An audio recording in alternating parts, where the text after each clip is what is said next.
Ra'iisul Wasaaraha Itoobiya Abiy Ahmed Cali iyo wafdi uu hogaaminayo ayaa ka degay caasimadda dalka Turkiga ee Ankara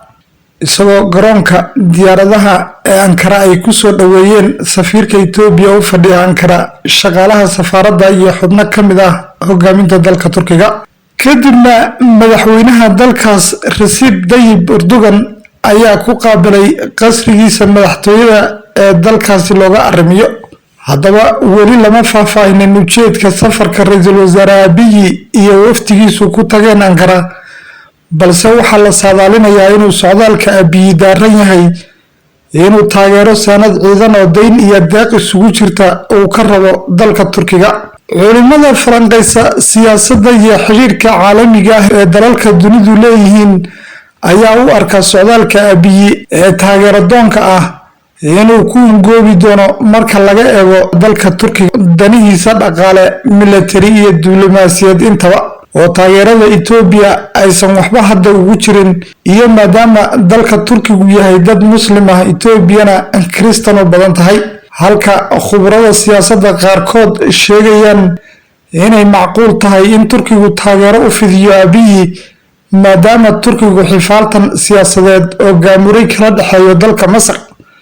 Itoobiyana oo Masar khilaafka biyo xidheenku weli ka dhaxaloosan yahay, in isaga oo Turkigu halkaas ku xumayn Masar ula jeeda inuu taageero siiyo Abiy oo aan haysanin gidaar kale oo gaashaan uga noqon kara gulufyada ciidamada difaaca Tigreega ee TDF ku jebiyeen ciidamadiisii. halkaas marka aan marayno waxaa isweydiin mudan haddii uu Turkigu taageero military siiyo Itoobiya maxaa dhici kara. culimada falanqeysa siyaasadda ayaa ku adkeysanaya in haddii taasi dhacdo ay Mareykanku dagaalka toos u soo gali doonaan iyagoo garabsanaya Masar iyo Suudaan,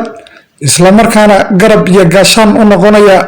shacabka Tigreega iyo ciidamadooda TDF. waxaana loo badinayaa in haddii ay saadaashu sidaas u dhacdo Itoobiya noqon doonto proxy battlefield oo la macno ah goob dagaal oo ay quwado shisheeye ku hardamaan, taasoo natiijadeedu tahay Syria iyo Yemen. waxaa isagana la sheegayaa inuu Frankfurt caasimadda dalka Germany ka degay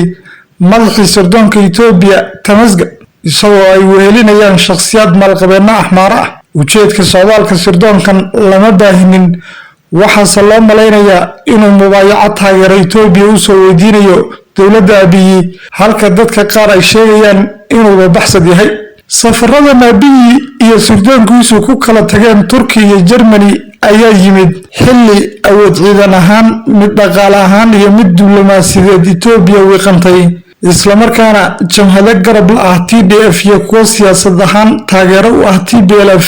isa soo tarayaan, taasoo kaliftay inay ciidamada Tigreegu xoogeystaan, guulo badanna ku dhaataan, isla markaana uu jab iyo jahwareer siyaasadeed soo gaadho xukuumadda Abiy. dhanka kale, safaaradda Itoobiya ee ku taala Riyadh oo la shaqeynaysa wasaaradda arrimaha dibadda ee boqortooyada Sacuudi Carabiya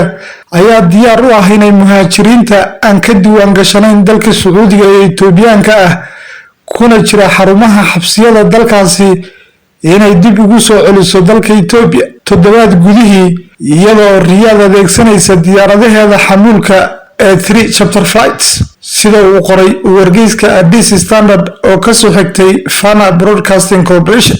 caruurta, dumarka, duqeytida iyo bukaanada ayaa muhiimadda koowaad ee duulimaadyadaas la siinayaa, ayaa warbixinta lagu yidhi.